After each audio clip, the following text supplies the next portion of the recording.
बिस्मिल्लाहिर्रहमानिर्रहीम। इस वीडियो में हमें डिस्कस करना है transduction of sensory stimulus into the nerve impulse. मतलब कि ट्रांसड्यूस, अब रिसेप्टर एक्टिवेट हुआ किसी स्टिमुलस की वजह से, तो उसने एक्शन पोटेंशियल किस तरह जनरेट किया, इस प्रोसेस को हम कहते हैं ट्रांसडक्शन।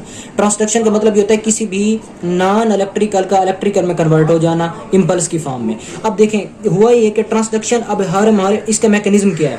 हमारे पास डिफरेंट टाइप के रिसेप्टर हैं जिनमें मैकेनो रिसेप्टर आ जाते हैं, इसी तरह थर्मो रिसेप्टर्स आ जाते हैं, इसी तरह हमारे पास कीमो रिसेप्टर्स आ जाते हैं। अब इन्होंने करवाना क्या होता है, अब हमने पहले डिस्कस किया है कि हर एक रिसेप्टर जो है वो एक स्पेसिफिक स्टिमुलस के लिए काम करता है। क्यों करता है, इसमें हम देखते हैं।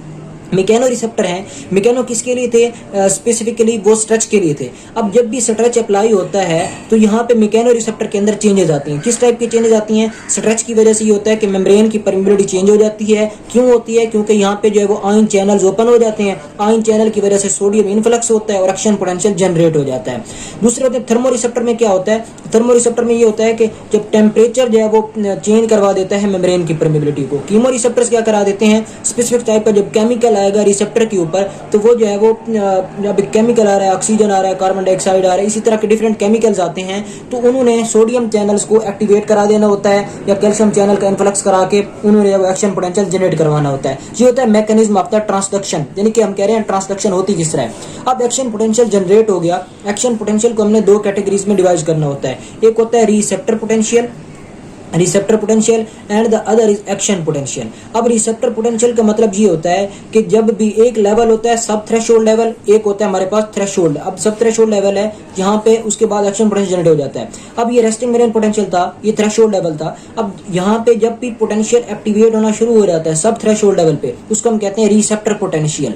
Receptor potential ultimately action potential में चला जाता है। अब हम देखते हैं कि ये किस तरह जो है वो हो रहा होता है। अब होता ही एक्चुअली कि यहाँ पे अगर आप देखें इस डायग्राम को 47.3, अब हमने यहाँ पे जो एग्जांपल ली है वो है पेसिनियन कार्पसल की। पेसिनियन कार्पसल में होता ये है कि यहाँ पे इनके दरमियान में एक इनकी जो शेप होती है वो इस टाइप की होती है।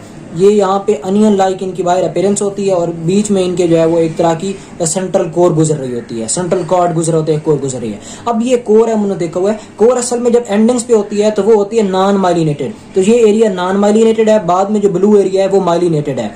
अब होता ही है कि नॉन माइलिनेटेड एरिया जो है वो उसमें सबसे पहले यहाँ पे फॉल करना होता है स्टिमुलस ने।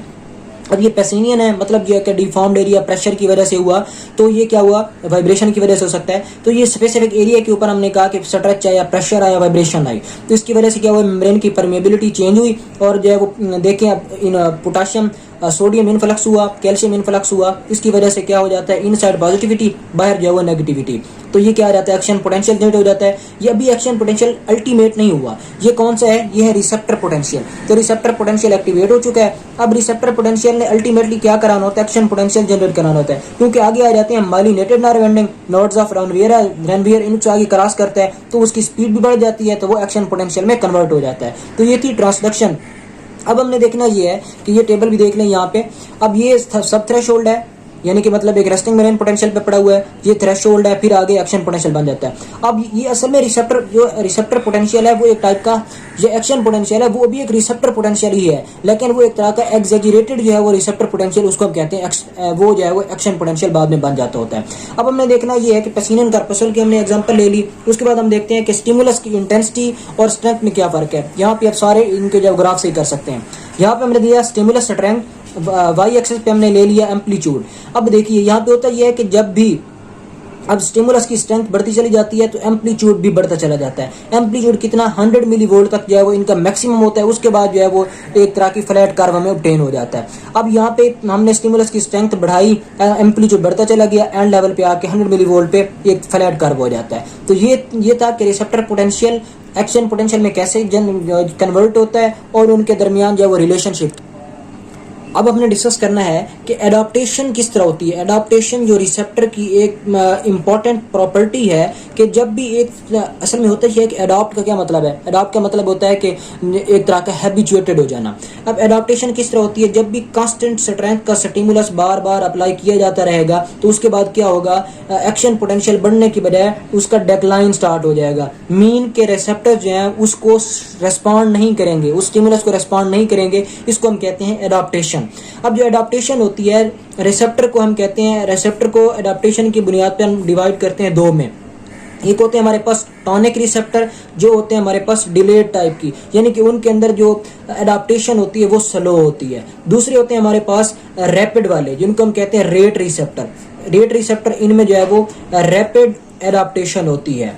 तो अब एडाप्टेशन, अब अगर हमारे पास स्लो एडाप्टेशन होगी तो ज्यादा देर तक जो है वो, जब तक स्टिमुलस की स्ट्रेंथ रहेगी, एक्शन पोटेंशियल जाता रहेगा। रैपिड में एडाप्ट फौरी हो जाते हैं, यानी कि फौरी उनके अंदर डेक्लाइन आ जाता है। अब हम देखते हैं कि मैकेनिज्म ऑफ एडाप्टेशन होता क्या है। मतलब ये है कि जो एडाप्टेशन है वो एक्चुअली हो किस तरह रही है। असल में मैकेनिज्म ऑफ एडाप्टेशन अगर हम देखते हैं तो एडाप्टेशन दो तरह की गाइटन में उसने रीजंस दी हुई हैं। पहली ये होती है एडाप्टेशन के यहाँ पे जो है वो उनकी रीएडजस्टमेंट हो जाती है मेम्ब्रेन के स्ट्रक्चर में, readjustment of the structure. And the second region is the ion channels, जो है वो उनका एक तरह का फैटीग आ जाता है। सही है, आयन चैनल्स फैटीग।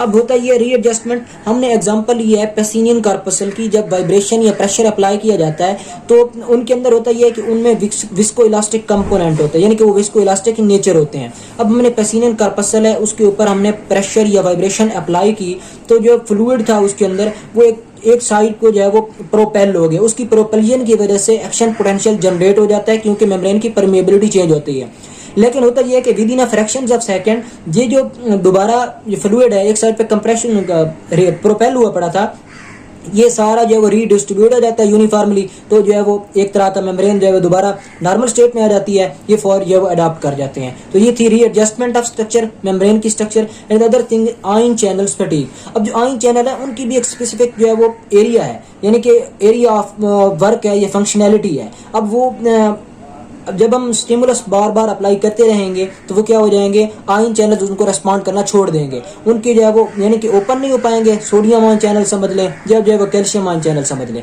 तो ये आयन चैनल की फटीग टाइप की आ जाती है, जिसकी वजह से वो अडॉप्ट कर जाते हैं। अब एडॉप्टेशन जो है वो हर एक रिसेप्टर की डिफरेंट होती है।